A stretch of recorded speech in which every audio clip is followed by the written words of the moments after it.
इस कार्यक्रम के पुण्यार्चक हैं श्री अशोक पहाड़िया, श्रीमती मंजू पहाड़िया, अनिरुद्ध पहाड़िया, सपना पहाड़िया, आश्विन पहाड़िया, पल्लवी पहाड़िया, आर्जव, अव्यान एवं अनाया पहाड़िया, श्रीमती सुमन जैन, श्री महेंद्र कुमार जैन काला, सब परिवार Kochi, Kerala. Doctor PN Jain, Tata memorial hospital, Seema Jain, Pranjal एवं डॉक्टर तोषिता जैन, मुंबई। नीता, जया, दिव्या एवं प्रियांशी जैन। जय श्री ओम नमः सिद्धेभ्यः।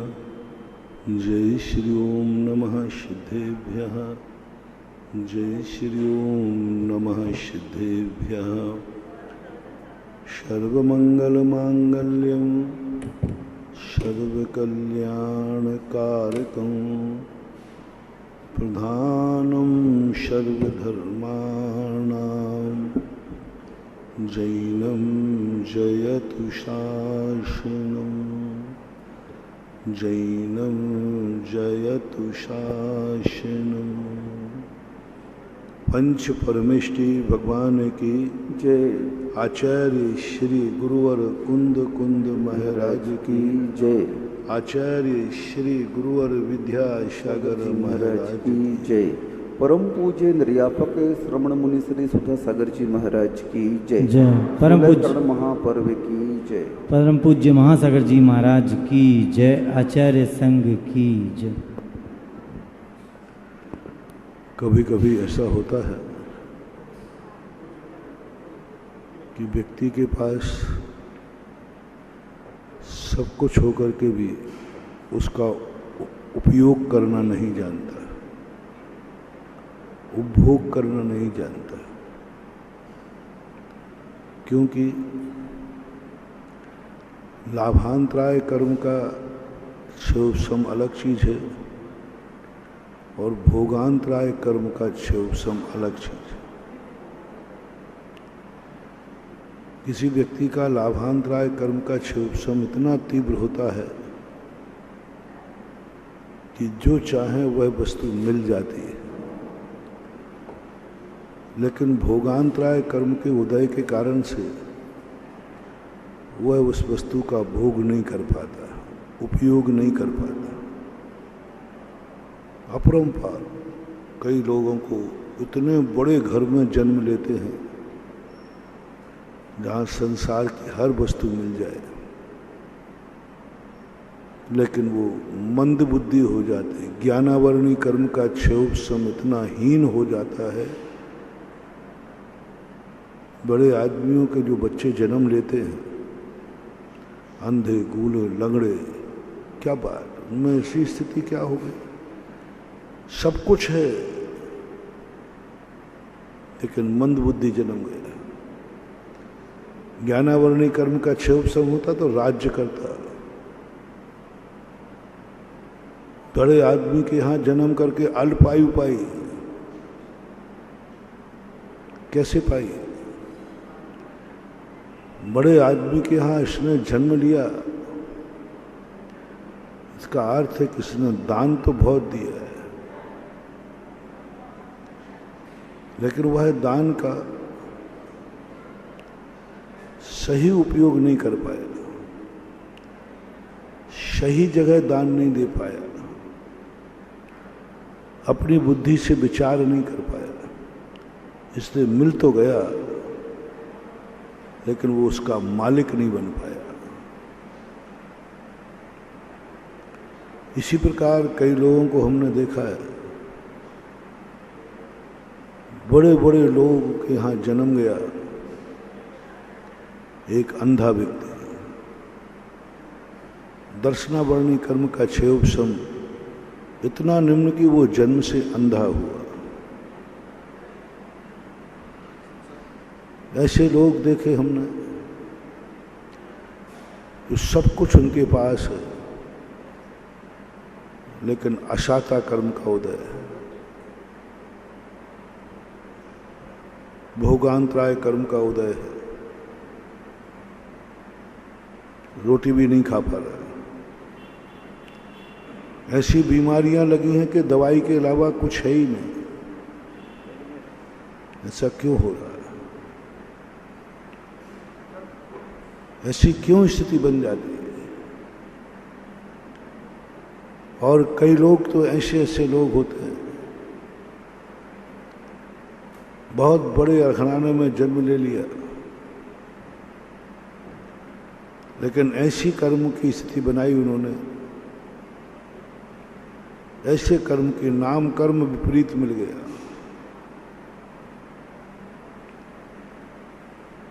एक अरबपति व्यक्ति है, 100 करोड़ रुपया एक एक दिन में यहाँ के वहाँ करता है।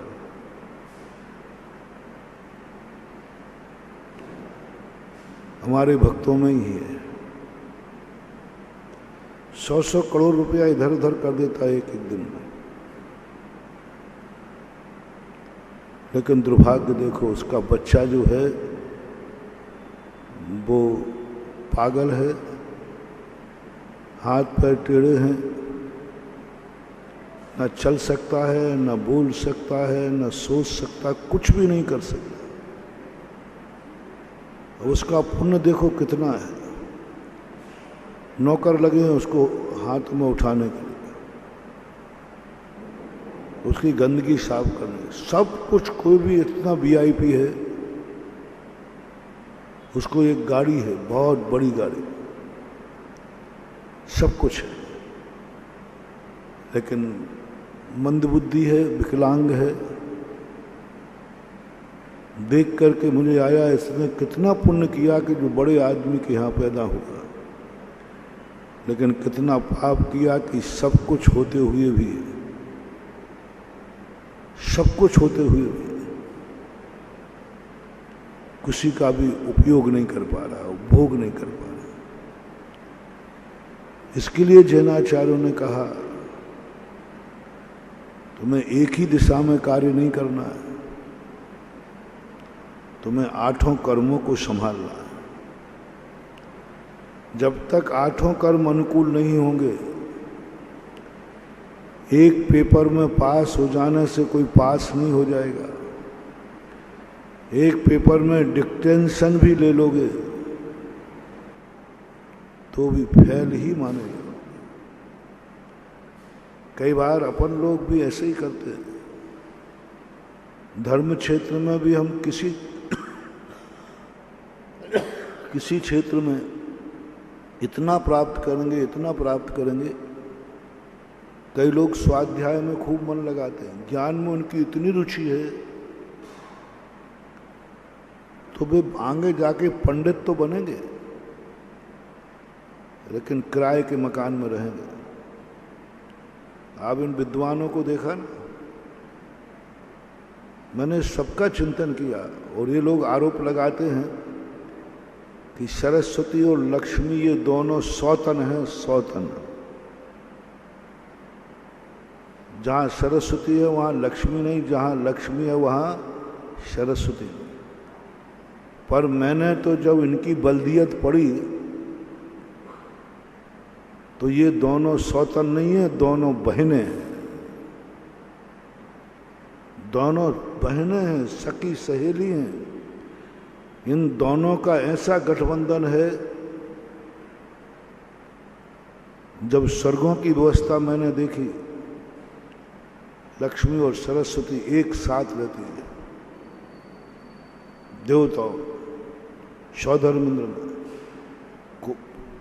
ग्रेविक के अहिमेंद्रों में एक साथ दोनों चरम सीमा। मनुष्यों में मैंने चक्रवर्ती को उठाया, चक्रवर्ती को देखा, ज्ञान की चरम सीमा, लक्ष्मी की चरम सीमा, दोनों एक साथ रहते हैं। आदिनाथ के पूर्व मैंने उठाए, गृहस्थ अवस्था में ज्ञान की चरम सीमा और लक्ष्मी की चरम सीमा।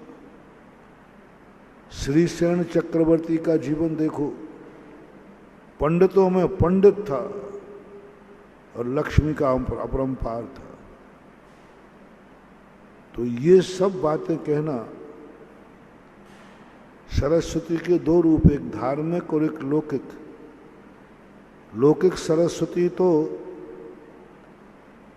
लौकिक ज्ञान वाले के पास ही रहती है। जो व्यक्ति अमेरिका आदि ये ज्ञानी है, वे ज्ञानी माने जाते हैं, आज उनके पास देखो विज्ञान भी है और धन भी है।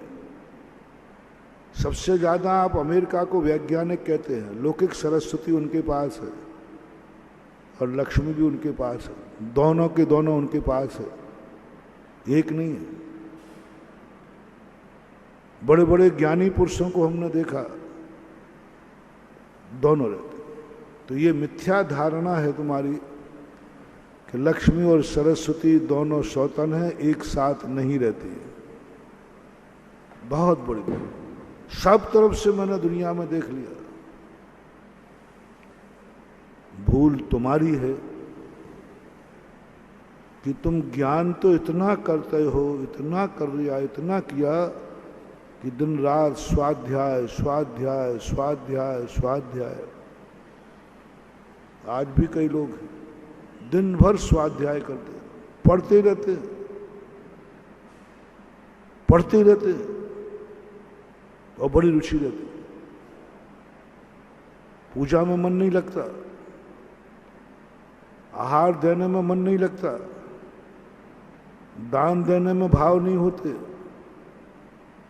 पात्र की भैयावृत्ति करने का भाव नहीं होता, किसी के परोपकार करने का भाव नहीं होता, जीवों के प्रति दया भाव नहीं होता, कभी व्रत लेने का भाव नहीं होता, महत् ज्ञान का भाव होता। ऐसे जीव जन्मते ही प्रकांड विद्वान बनेंगे, प्रकांड विद्वान, कोई संदेह नहीं। जो जिसकी आराधना करता है उसी आराध्य के अनुसार वह बनता है। जो जिसकी आराधना करेगा वो वैसा बनेगा। बंदे तदगुण लब्धे, एक सिद्धांत बना लो। जिसकी आराध्य तुम्हारा कैसा है, यदि तुम्हारी सच्ची आराधना है तो तद्रूप होगी। तुमने जिनवाणी माँ की आराधना की है, ज्ञान प्राप्त किया है, बहुत अध्ययन किया, बहुत ज्ञान का प्रचार किया, ज्ञान की महिमा जिंदगी भर गाई है। ज्ञान की मैं निषेधक नहीं हूं इसका, ज्ञान का, मैं खुद ज्ञान का समर्थक हूं। लेकिन अकेले ज्ञान एक पेपर में तुमने डिक्टेंशन पा लिया तो जन्म के तुम पंडित तो बनोगे, लेकिन 2 टाइम की रोटी भी नसीब नहीं होगी। आज 90% लोग कहते हैं पंडित गरीब होते हैं। लोग कहते हैं महाराज ज्ञान कौन प्राप्त करेगा, आप पंडितों को अमीर बनाओ तो तुम्हारा संस्थान चलेगा, लोग पंडित बनेंगे। एक भी पंडित ने आज अपने बेटे को पंडित नहीं बनाया, अपने बेटे को पंडित नहीं बनाया। क्यों नहीं बनाया? क्योंकि उन्होंने दुख भोगे, पंडित बनने के दुख भोगे हैं और देखा है। ऐसे ऐसे पंडित हैं, प्रकांड विद्वान, गहन सिद्धांत वेदता, षटखंडागम के ज्ञाता, चारों अनेक कंठस्थ हैं जिनको इतनी क्षयोपशम बुद्धि है। लेकिन उनके घर की हालत देखो, दवाई को पैसे नहीं,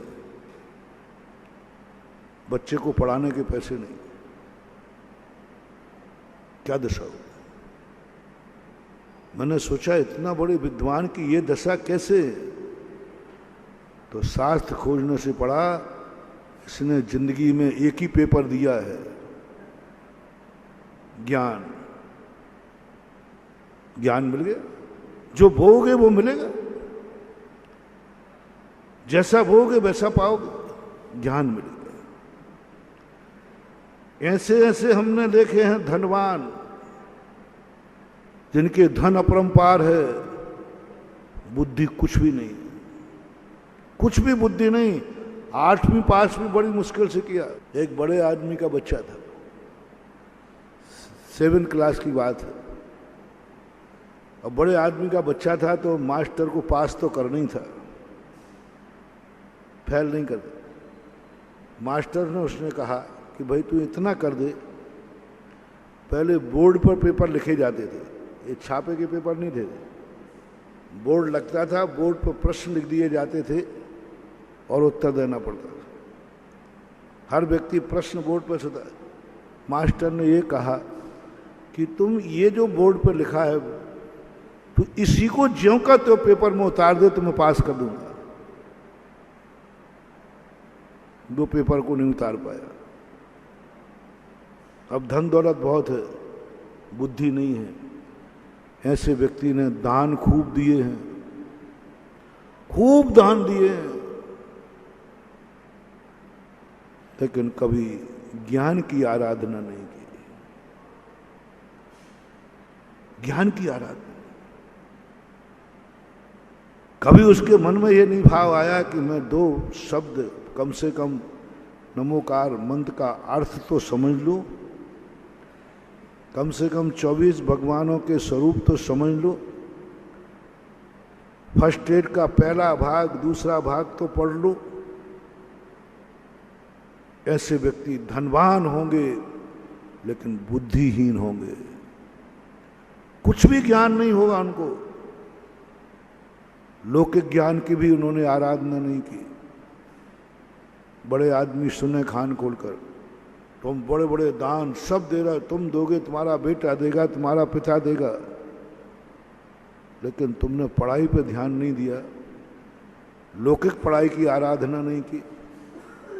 लौकिक पढ़ाई को तुमने ये महत्व कह के टाल दिया, क्या करूंगा पढ़ के, मेरे बाप के पास तो धन दौलत है। बड़े आदमी के बच्चे क्यों नहीं पढ़ते? क्या पढ़ना, हमारे पास तो इतना धन दौलत है कि क्या करेंगे नौकरी करके, क्या करना है नौकरी करके, हम तो सेठ बनेंगे। मेरा इन मूर्खों से कहना है, ये गलती मत करना। बाल अवस्था में तुम्हें लौकिक शिक्षा प्राप्त करना है, तुम्हारा पिता चक्रवर्ती क्यों ना हो, और तुम चक्रवर्ती बनोगे ये भी मान लीजिए घोषणा हो गई, तो भी तुम ज्ञान प्राप्त करना, लौकिक ज्ञान प्राप्त करना। हमारे आचार्य महाराज दीक्षा के पहले पूछते हैं लौकिक ज्ञान क्या है। यदि अधूरा रहता है तो पहले पूरा करके आओ। लौकिक ज्ञान की आसाधना नहीं, महाराज बन जाना है, लौकिक ज्ञान का क्या करेंगे?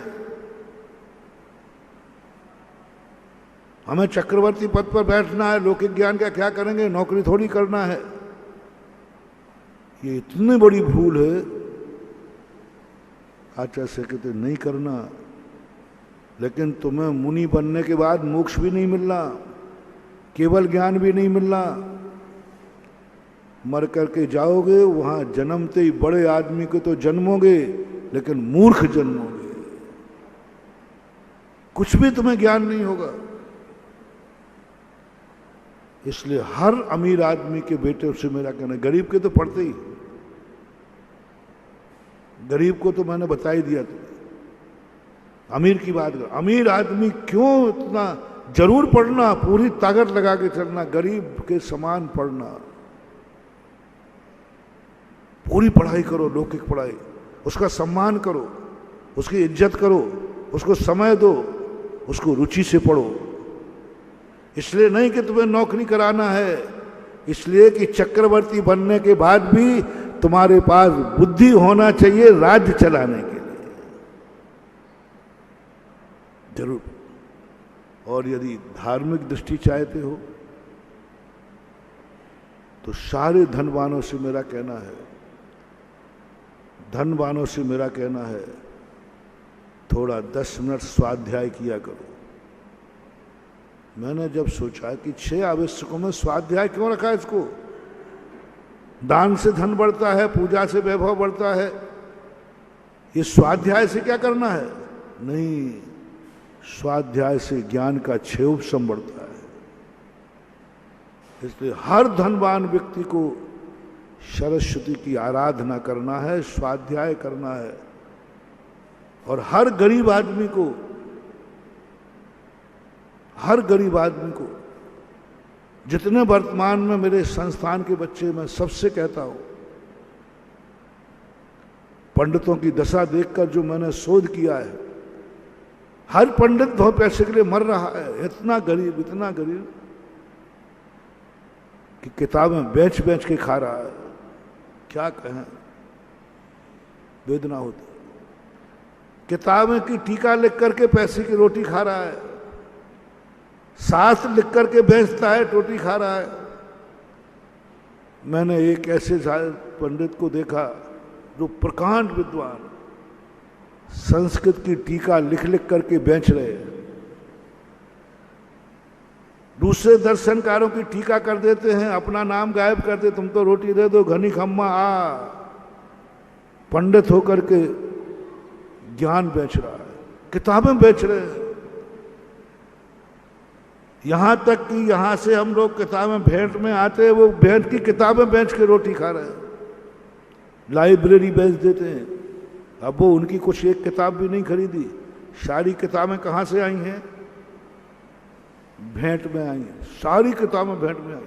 हर पंडित के पास एक लाइब्रेरी है। वो लाइब्रेरी बेचता है, मंदिर में स्थापित नहीं करता, शोध स्थान पर नहीं देता, बेचते हैं, बेचते। कई पंडितों तो ये 100-100, 200, 500 रुपए के साथ भेंट आते ना, यहां से ले जाते, वहां बुक सेलर को बेच देते, किसी लाइब्रेरियन को बेच देते, किसी कॉलेज में यहाँ से उनको मन शास्त्र भेंट किए मान लीजिए, तो वो किसी पुस्तकालय लाइब्रेरी में जाएंगे, कॉलेज की, स्कूल की, सार्वजनिक, वहाँ कहेंगे हमारे पास 2-4 शास्त्र हैं, आप ले लो। बताओ, भेंट में मिला हुआ शास्त्र उन्होंने एक पुस्तकालय में बेच दिया, और पुस्तकालय में मैंने खुद उस शास्त्र को पढ़ा, देखा। मैंने कहा ये कहाँ से आया तुम्हारे पास? तो उन्होंने कहानी बताई। क्या दुर्दशा हो गई। एक विद्वान आजीविका का साधन बना रहा है। मैंने जब उन विद्वान को पता करके कहा तो उन्होंने कहा महाराज क्या करें, मरें क्या? एक ही शब्द, क्या करूं, मरूं क्या, बाल बच्चे मारूं क्या? तुम्हारी जैन समाज देती क्या है? क्या देती है पंडितों? एक राजस्थान में मैं आया कि पूज्य ज्ञान सागर महाराज ने उस पंडित को स्थापित किया, तुम पाठशाला बंद नहीं करोगे। पूरी समाज 1500 रुपया देती थी बस महीने का। बीमार हुए तो अजैन ने सहायता की, जैनी ने सहायता नहीं की। नाम और गांव का नाम नहीं बता रहा, ऐसी दशा हुई उनकी, ऐसे बने। मैं समाज को दोष दे रहा हूं। अभी मेरी स्वयंभू शक्ति पर चर्चा चल रही है। कल भी कहा था, कितना भी संकट आ जाए, कितनी भी विपदा आ जाए, कभी भूल कर किसी दूसरे को दोष मत देना। स्वयं भी शक्ति जगाना है ना। हमने अभी 3 टिप्सों पर चर्चा की है। पहली, दूसरे की संपदा वस्तु को हड़पने का भाव मत करना। दूसरा, अपने काम दूसरों से नहीं कराना। तीसरा, कितना भी संकट आवे, कुछ भी करे, दूसरे को दोष मत देना। उसने तुम्हारा मर्डर भी कर दिया है तो भी कहना नहीं, इसने नहीं किया, मेरे ही कर्म का उदय था सो इसने किया। बहुत बड़ी स्वयंभू शक्ति कैसे जगाई जाती है, कैसे जाग जाते हैं अनवरत आयु वाले, जिनको कोई मार नहीं सकता, अग्नि जला नहीं सकती, पानी डुबा नहीं सकता, हवा उड़ा नहीं सकती, तलवारें काट नहीं सकती। ऐसी शक्तिशाली कौन है? ऐसे भी दुनिया में लोग हैं जिनको कोई मार नहीं सकता, सुदर्शन चक्र भी नहीं काट सकता, तलवारों से काटो तो भी नहीं कटेंगे। देव और नारकियों की बात नहीं कर रहा हूं, मनुष्य की बात कर। देव और नारकी भी यही समझ लो, कितने ही काटे वो मरते ही नहीं। मनुष्यों में तीर्थंकर की कोई हत्या नहीं कर सका। जहर दे दो, जहर बेफैर हो जाएगा। आग में डाल दो, आग ठंडी हो जाएगी। आखिर उन्होंने क्या पुण्य किया? ऐसी उपादान शक्ति, ऐसी स्वयंभू शक्ति पाली कि कोई उसका कुछ भी बिगाड़ नहीं पा रहा। कुछ नहीं महानुभाव, एक सूत्र उनके पास था, एक साधना उन्होंने की थी, मैं कभी कितना भी संकट आ जाए, मैं कभी दूसरे पर आरोप नहीं लगाऊंगा। नमोकार मंत्र में ये ताकत नहीं है महानुभाव। लाखों मुनिराज आशीर्वाद देवें तो ये ताकत नहीं है। लाखों करोड़ों मालाएं फेरो, तप करो, मुनि बन जाओ, मुनि भी बन जाओ, ऐसी कोई तपस्या नहीं है जो ये शक्ति हासिल करा दे कि तुम्हें कोई मार नहीं सकता। मुनिराजों को भी घानी में पेल दिया, मुनिराजों को भी श्याल नहीं खा गई, मुनिराजों को भी अजगर ने निगल लिया। घोर तपस्वी मुनिराज, तद्भव मोक्षगामी मुनिराज, रिद्धियों के धारी मुनिराज। लेकिन एक ऐसी आत्मा भी है जिन्हें सांप काटे का जहर नहीं चढ़ता, शेर का पंजा उनको मार नहीं सकता, कुछ नहीं, कोई नहीं कर सकता। तीर्थंकरों पर प्राण घातक हमला नहीं होता, कोई प्राण नहीं ले सकता, मरेंगे नहीं। क्या किया उन्होंने? कुछ नहीं बंधु। उन्होंने एक ही साधना की है, मैं अपनी जिंदगी में आई हुई हर समस्या का आरोप मैं खुद जिम्मेवार हूं, मैं खुद जिम्मेवार हूं। उसने लूट लिया? नहीं, उसने नहीं लूटा है, मेरा ही कर्म था इसलिए उसने लूट लिया, ले गया धन उठाकर। गाली दे रहा है, बोले उसकी कोई गलती नहीं है, मेरे ही कर्म का उदय है। मैंने कल परसों उदाहरण दिया था ना सीता का। सीता कहती किसी का दोष नहीं है, मेरा ही दोष है, रावण का दोष है। बोले नहीं, हो ही नहीं सकता उसका दोष, सारा मेरा दोष। अंजना का सुनाया, अंजना ने अपने पति को एक उलाहना दिया, जिंदगी में नहीं दिया, तुमने मेरे साथ ऐसा क्यों किया? मैंने अंजना के चरित्र को 10 स्थानों पर अलग अलग पढ़ा आचार्यों को। पूज्य रविशंकर महाराज ने सबसे पहले इसका वर्णन किया। कितना दुख हुआ अंजना को वो तो सब आपको मालूम है, कितनी यातनाएं दी। भूल किसकी थी?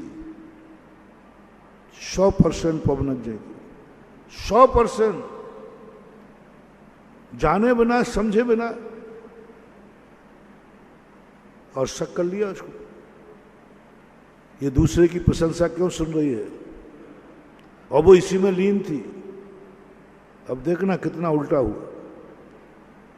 अंजना शादी के पहले उसकी सखियां मजाक कर रही थी, अरे देख तेरा पवनंजय से दीक्षा शादी हुई, वो कभी भी दीक्षा ले जाएगा, अकेली बैठी रहेगी।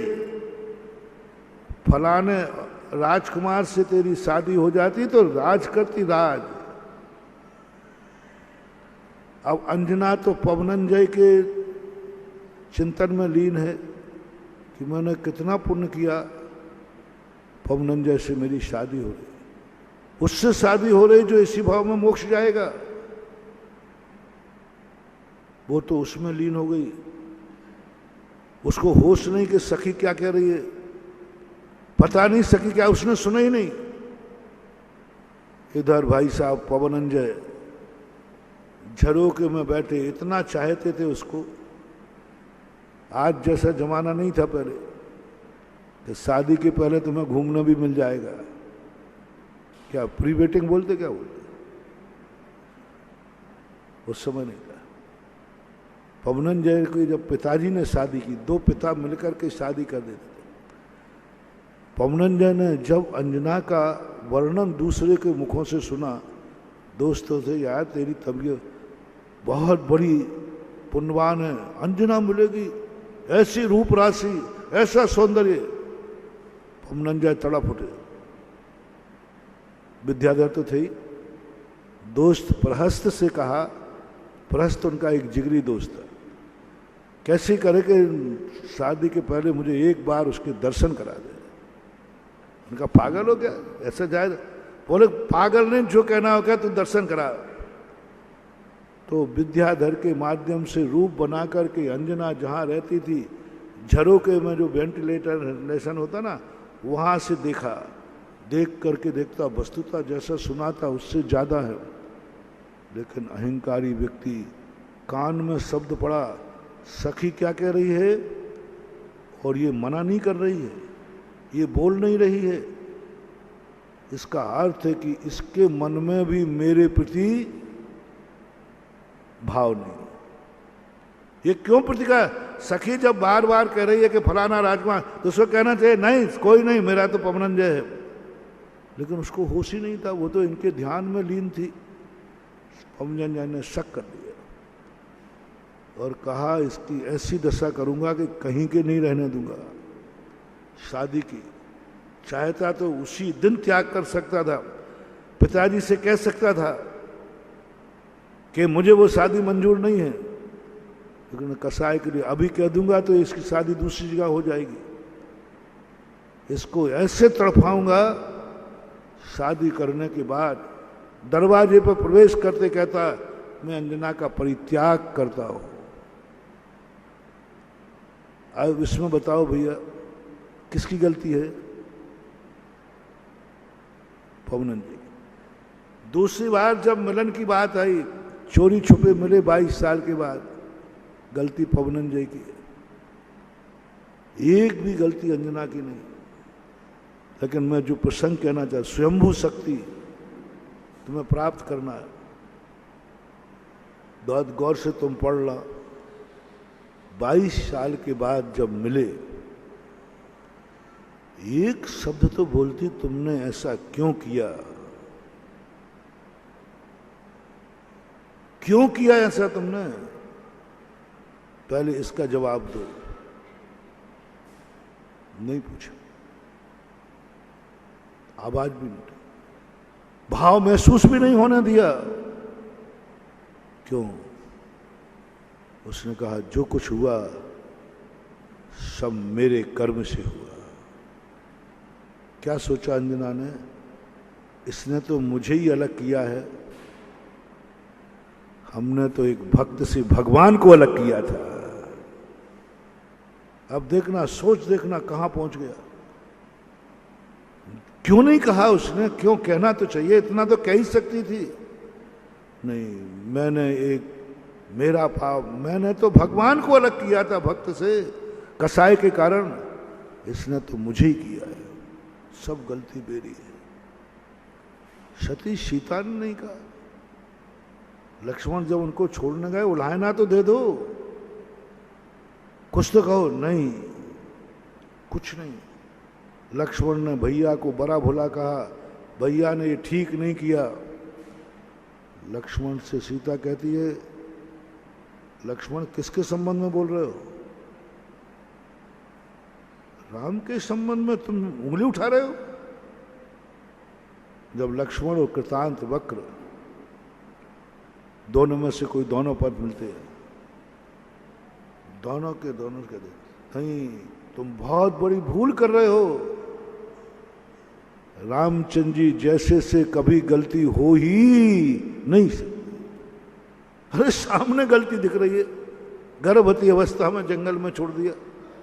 सीता कहती नहीं, गलत। उनको तुरंत डांटा लक्ष्मण को, कृतांत वक्र को, तुम्हारा ऐसा करना बिल्कुल ठीक नहीं है। राम जैसी शक्ति पर तुम शक कर रहे हो? रामचंद्र जी गलत नहीं कर सकते। इतनी विडंबना के बाद भी, इतने संकट के बाद भी विश्वास नहीं, मेरा पति गलत हो ही नहीं सकता, असंभव असंभव। आकाश के तारे जमीन पे आ सकते, सूर्य पश्चिम से निकल सकता है, लेकिन रामचंद्र जी से गलती नहीं हो सकती। उलाहना भी नहीं। लक्ष्मण देख के धन कहते हैं कि ये कौन सी नारी है, ना स्वयं बुराई कर रही है और ना बुराई सुनने को तैयार।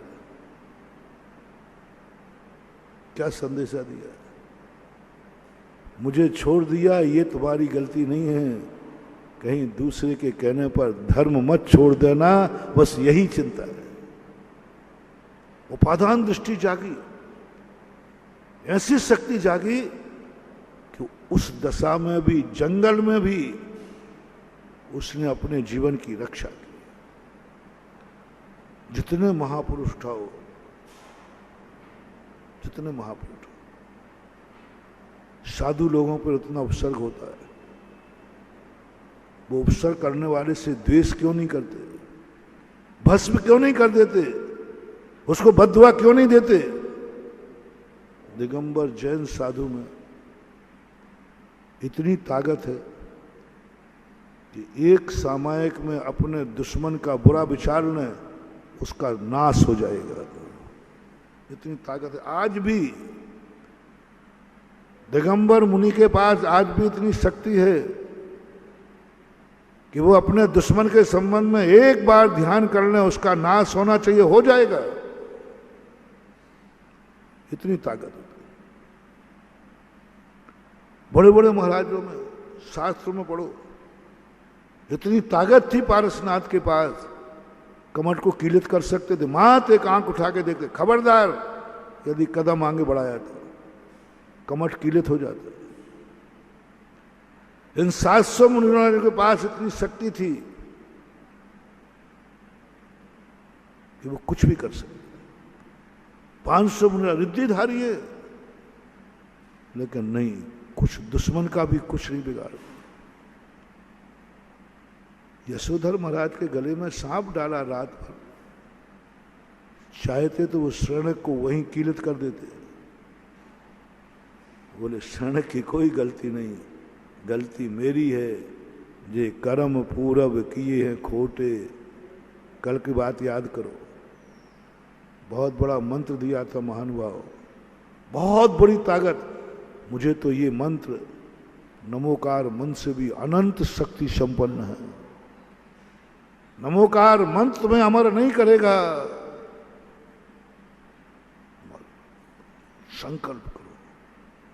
सब गलती उसकी है, शाम तुम्हारी बिल्कुल भी नहीं है, लेकिन तुम अपने मन में, तुम अपने वचन में, तुम अपनी काया में, कृत से, कार्य से, अनुमोदना से आज एक नियम ले लो, मैं इसकी दोष किसी दूसरे को नहीं दूंगा, सब मेरी ही गलती है।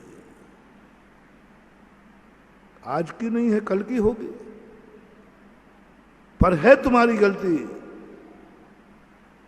स्वयंभू शक्ति जागने का तीसरा सूत्र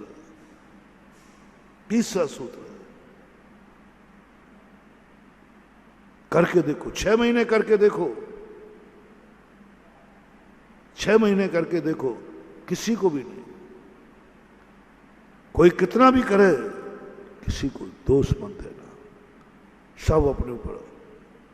अपाय विचय, विपाक विचय, धर्म ध्यान, एक ऐसे धर्म ध्यान है जो व्यक्ति को अमोघ शक्ति देते हैं, अमोघ शक्ति देते हैं। आज्ञा विषय धर्म ध्यान से ज्यादा पावरफुल विपाक विषय धर्म ध्यान होता है। धर्म ध्यान के 4 भेद, सबसे ज्यादा भावना में आज्ञा विषय, नमोकार मंत्र आज्ञा विषय में आएगा, पूजा पाठ आज्ञा विषय में आएगी, लेकिन सबसे ज्यादा ताकतवान, इससे भी अनंत गुणा ताकतवान है विपाक विषय धर्म ध्यान।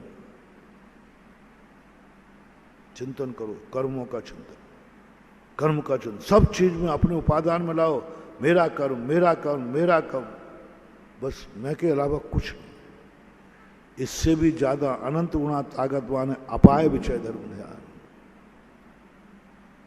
अपाय विषय का अर्थ ये नहीं है कि हम किसी से दूर भाग जाए। अपाय विषय का अर्थ है जिस कर्म के उदय से आज कष्ट आया है, वो कर्म में बांधूंगा ही नहीं, उस गलती को सुधार देना अपाय विषय है। गलती का त्याग कर देना अपाय विषय है। जिस कारण से मुझे ऐसा कर्म बंधा है, उस कारण का ही मैं नाश करता हूं, प्रत्यय का नाश। कुंद कुंद भगवान कहते तुम प्रत्ययों का नाश करो, अपाय विचय शक्ति प्रकट हो गई। ये दो धर्म ध्यान स्वयंभू शक्ति के लिए जागृत करने के आप ग्रस्तों के लिए बहुत बड़ा कारण। ग्रस्त में भी तुम्हारा कोई कुछ नहीं बिगाड़ पाएगा, जहर भी दे देगा कुछ नहीं होगा। बस तुम्हें एक बात की साधना करना है, आज से मैं अपना दोष किसी के खाते नहीं मरूंगा। दोष तो मरना ही नहीं, अपने ऊपर सामने। पूज्यवर शांति सागर महाराज ने, एक व्यक्ति ने महाराज को मारा, पत्थर में के खून निकल आया। बंगाल की बात, उड़ीसा विहार करके जा रहे थे, उदयगिरी खंडगिरी। वहां का जो कमांडर था, अंग्रेज था, उसने उसको पकड़ लिया और महाराज के सामने लाया। बोले इसको जो दंड आप कहोगे वो दूंगा, इसकी चमड़ी उधेड़ के भूसा भर दूं। पूज्यवर क्या कहते हैं, इसको क्यों दंड दे रहा है, उसने तो गलती की ही नहीं, इसने तो गलती की नहीं है, इसने तो मुझे मारा ही नहीं है। बोले बुझो आप नहीं समझ पाए, आपने देखा नहीं, इसने खुद कबूल कर लिया है कि मैंने पत्थर फेंका था, खुद कबूल कर रहा है। बोले नहीं, ये कबूल कर रहा है, झूठ बोल रहा है, मंद बुद्धि है ना इसलिए झूठ बोला। पागल व्यक्ति कुछ भी बोल दे, ये मंद बुद्धि है, नशे में है, विवेकहीन है। जैसे मंद बुद्धि पागल कुछ भी बोल देते, कि चोरी हुई, बोले हाँ मैंने चोरी की है, पागल है, कुछ भी बोल देगा। साहब ये मंद बुद्धि नहीं है। अपराधी कहता महाराज मैं मंद बुद्धि नहीं हूं, मैंने ही पत्थर मारा। बोले तू बिल्कुल मंद बुद्धि है, तू मुझे पत्थर मार ही नहीं सकता, तू समझता क्या है तू मुझे, मैं दिगंबर साधु हूं, तू मुझे छू भी नहीं सकता, तेरा पत्थर मुझे छू भी नहीं सकता, तो मार ही नहीं सकता। तो साहब ये खून कैसे बह रहा है, तूने नहीं मारा है, मेरे कर्म ने तुझे मरवाया है। क्योंकि मैंने पूर्व जन्म में कभी किसी का सिर फोड़ा था, बस वो कर्म तेरे हाथ में आकर मारा, तूने नहीं मारा है, कर्म ने मारा। वो कमांडर बोला वो महाराज के दर्शन कर रहा हूं कि भगवान के? भगवान के दर्शन कर। ऐसे भी लोग होते हैं क्या? सिर फूटने के बाद कह रहे हैं कि मेरी ही गलती है। अब थोड़ा आप लोग अपनी तरफ जावे, तुम तो उन क्वालिटी में आते हो कि अपनी गलती और दूसरे पे मर देते हो।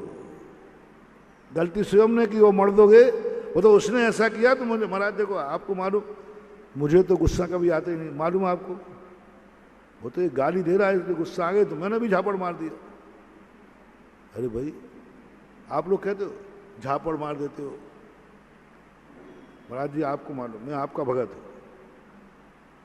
मुझे गुस्सा आता नहीं, लेकिन इतनी गालियां दे रहा था तो मैंने झापड़ मार दी, कभी मुझे गुस्सा आया? भाई मुझे क्यों गवाह में ले रहा है, मुझे क्यों? अरे आदत है अक्सर कर लो।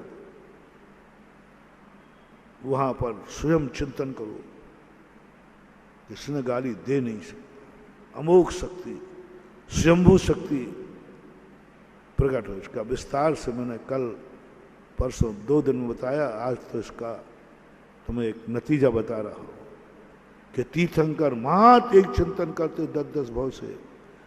पारसनाथ ने क्या चिंतन किया? नहीं, उसने मेरे भाई ने मेरा कुछ नहीं बिगाड़ा है, मेरा ही कर्म का उदय था, मैंने कभी किसी को बिगाड़ा हो। भाई ने मेरे ऊपर शिला नहीं पटकी है, मैंने किसी के ऊपर पटकी होगी। बौद्ध के यहाँ एक कथानक आता है, बौद्ध के प्रति उनके चेले बड़े आश्वस्त थे कि बौद्ध बहुत धर्मात्मा हैं, बहुत तपस्वी हैं, इनके ऊपर कभी संकट नहीं आ सकता। आप लोगों की एक बड़ी धारणा होती है महाराज तो इतने तपस्वी हैं, इतना धर्म ध्यान करते हैं, इनके ऊपर तो कभी संकट आएगा ही नहीं, आने नहीं चाहिए, और आ जाए तो तुम लोगों की बड़े बुरे भाव होते हैं। महाराज जी के ऊपर संकट, इतनी तपस्या करते तो भी उनको बुखार आ गया, तो भी कोरोना से प्रभावित हो गए, तो भी कोरोना में मर गए, अरे महाराज मर गए, लगता है महाराज खोटे हैं। क्या देखे, लगता है महाराज की तपस्या ठीक नहीं है, लगता है महाराज की तपस्या बिल्कुल ठीक नहीं, क्योंकि इतने संकट आ रहे, इतने हमारे महाराज को। ये आप लोगों की बहुत बड़ी भ्रम धारणा है। पारसनाथ तो सच्चे महाराज थे, फिर 8 दिन पिटे क्यों? सुकौशल महाराज तो सच्चे महाराज थे, शेरनी ने खाया क्यों? विश्वासु मुनिराज तो सच्चे मुनिराज थे, उपसर क्यों हुआ? साधु की उपसर बीमारियां देख करके निर्णय मत करना, चोखे और खोटे का विचार करना वहां, ये तो सब चीजें होती हैं। और ये तुम लोगों के मन में भाव आ जाता है। तो बौद्ध के प्रति भी उनके चेले, उनके भक्त थे, हमारे बौद्ध का कुछ नहीं बिगाड़ते। एक दिन उनको कांटा लग गया, उनका शिष्य था आनंद, वो आश्चर्यचकित रह गया, खून निकल आया, बोले गुरुदेव अभी तक मुझे आपकी तपस्या पर बहुत गर्व था, आपकी साधना पर गर्व था, मुझे आपकी साधना पर संदेह हो गया है, आप सच्चे साधक नहीं हैं, आपकी साधना बहुत कमजोर है। सारा जगत को मालूम है कि आप वो शक्तिमान हैं जो सारे जगत के संकट दूर कर देते हैं, लेकिन आज खुद संकट में है, आपको खुद कांटा लगा है। बौद्ध मुस्कुराते, क्योंकि बौद्ध ने जैन दर्शन का दर्शन पढ़ा था, जैनी साधु बने थे, 6 महीने तक दिगंबर साधु रहे। उन्होंने कहा आनंद तुम कह रहे हो कि मेरी तपस्या कमजोर है, धर्म की साधना कमजोर है, तुम बहुत बड़ी भूल कर रहे हो। मैंने एक असंख्यात कल्पकाल पहले एक बकरे को काटा था, आज मेरी गर्दन कटना चाहिए थी, आज मेरी गर्दन कटना चाहिए थी, लेकिन तपस्या का चमत्कार देखो कि गर्दन के स्थान पर पैर आ गया और तलवार के स्थान पर कांटा आ गया। बोलो ये धर्म का प्रभाव है या धर्म पसंद है? चलना थी तलवार, तलवार किस में बदल गई? कांटे में। और गर्दन खिसक के कहाँ आ गई? पैर पे। आनंद बड़े ताज्जुब में रह गया, बुद्धेव ये चमत्कार है? हाँ। दूसरी बात, साधु कभी अपने कर्मों से डरता नहीं है। आप लोगों को बता रहा हूं, आप लोगों की धारणा 90% धारणा है। हम लोगों को कुछ, अरे महाराज तो बड़े तपस्वी थे, महाराज के तो शांति धारा पर बड़ा विश्वास था, सारे जगत से कहते हैं कि शांति धारा में अतिशय है, और देखो शांति धारा कराने वाला स्वयं बीमार है। सारे जगत को भक्तांबर की बात बताते, सारे जगत मालूम है कि महाराज का आशीर्वाद में अतिशय है। तो जो हमारा दुश्मन है ना, कहते यहाँ बैठो, तो महाराज की सारी बातें कहते हो ना, हम महाराज खुद संकट में है, महाराज खुद बीमार है, ये सब बेकार की बातें, कुछ नहीं है इनके पास। शांति धारा में चमत्कार होता तो महाराज खुद अपने आप के लिए शांति धारा में ठीक नहीं कर लेते। इन मूर्खों को कहाँ पता है परोपकाराय शताम विभूति। साधु संत अपनी शक्ति दूसरों पर प्रयोग करते हैं, स्वयं पर मर जाने तक भी प्रयोग नहीं करते। एक हुआ बालक का, मैंने 1 बार 2 बार सुनाया भी, मुझे बुखार था, तो बालक आया, बोले महाराज जी आपको बुखार है? मैंने कहा हाँ बेटा है बुखार। महाराज जी आपके पास तो दवाई है, आप लेते क्यों नहीं? और मैंने कहा ये तो दवाई का आरोप लगा रहा है। मैंने कहा है दवाई? अरे महाराज जी है आपके पास दवाई, ये पीछे है ना, ये पीछे, और आपका आशीर्वाद। मैंने कहा ये कैसे हुआ? और महाराज जी आपको मालूम नहीं, आप याद करो, मुझे एक बार बुखार आया था तो मेरी मम्मी आई थी और आपसे आशीर्वाद ले गई थी और आपने आशीर्वाद दिया और मेरा बुखार उतर गया। अब बोलो वो बालक झूठ बोल रहा है कि सही? बोलते नहीं हो। और अब दूसरा प्रश्न सुनो, महाराज आपकी पिछी लगाने से मेरा बुखार हो गया, आशीर्वाद देने से, तो आप खुद की पिछी लगा लूं? कितने बार लगाओ? अब बोलो उस बालक को कैसे समझाओ? ये सवेरे उठकर आशीर्वाद ले लूं? कैसे समझाऊं कि आशीर्वाद यूं तो फलता है और यूं नहीं फलता, यूं नहीं फलता, यूं फलता है, दूसरों को फलता है। ध्यान रखना, साधु तुम्हारे लिए कितनी भी शक्तियां दे सकता है, स्वयं की शक्ति का प्रयोग करेगा नहीं, और करेगा तो वो शक्ति नष्ट हो जाएगी। जिस दिन मैंने अपना आशीर्वाद स्वयं को लिया, उसी दिन इस आशीर्वाद की शक्ति खत्म हो जाएगी, फिर ये दूसरों के लिए भी काम नहीं आएगा। शक्ति का प्रयोग स्वयं के लिए कर लेने पर शक्ति नष्ट हो जाती है। कोई भी शक्ति है, स्वयं के लिए प्रयोग करोगे शक्ति नष्ट हो जाएगी। विष्णु कुमार महाराज अपने लिए विक्रिया करते, उनकी विक्रिया नष्ट हो जाती। उन्होंने 700 मुनिराजों के लिए विक्रिया की, इसलिए वो काम कर गए। अपने लिए कभी साधु प्रयोग नहीं करते। तो ऐसी परिणति को लेकर अपाय विचय विपाक विचय धर्म ध्यान के माध्यम से आप लोग सोचो, बौद्ध ने कितनी बड़ी बात कह दी, गलती मेरी ही है, मैंने कर्म किया था, उसका दंड मिला है। आप लोगों को भी मैं, सभी लोग, क्योंकि जैन जैनेतर सभी सुनते हैं प्रवचन को, सभी से मेरा कहना है, तुम मेरे आशीर्वाद से, महाराज आशीर्वाद दो मेरा कुछ नहीं बिगड़े, आशीर्वाद दो मेरी कोई गाड़ी से है मौत ना होवे, भैया नहीं होगी ऐसा। मेरे आशीर्वाद में ताकत नहीं, भगवान में ताकत नहीं, मैं ताकत का सूत्र दे रहा हूं। आज से तुम कोई भी चीज को दूसरों पर आरोप मत लगाना, सब गलतियां अपने ऊपर ले लो। कर्म सिद्धांत तो यही कहता है। ये तुम्हारे लिए एक अमोघ शक्ति मैंने 2 दिन के प्रवचनों से, आज का भी प्रवचनों से आपको दी। प्रैक्टिकल शुरू करो।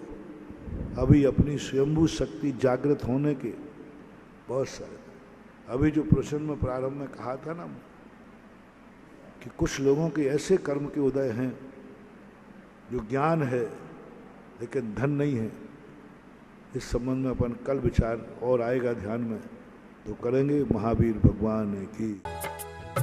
इस कार्यक्रम के पुण्यार्चक थे श्री अशोक पहाड़िया, श्रीमती मंजू पहाड़िया, अनिरुद्ध पहाड़िया, सपना पहाड़िया, आश्विन पहाड़िया, पल्लवी पहाड़िया, आर्जव, अव्यान एवं अनाया पहाड़िया।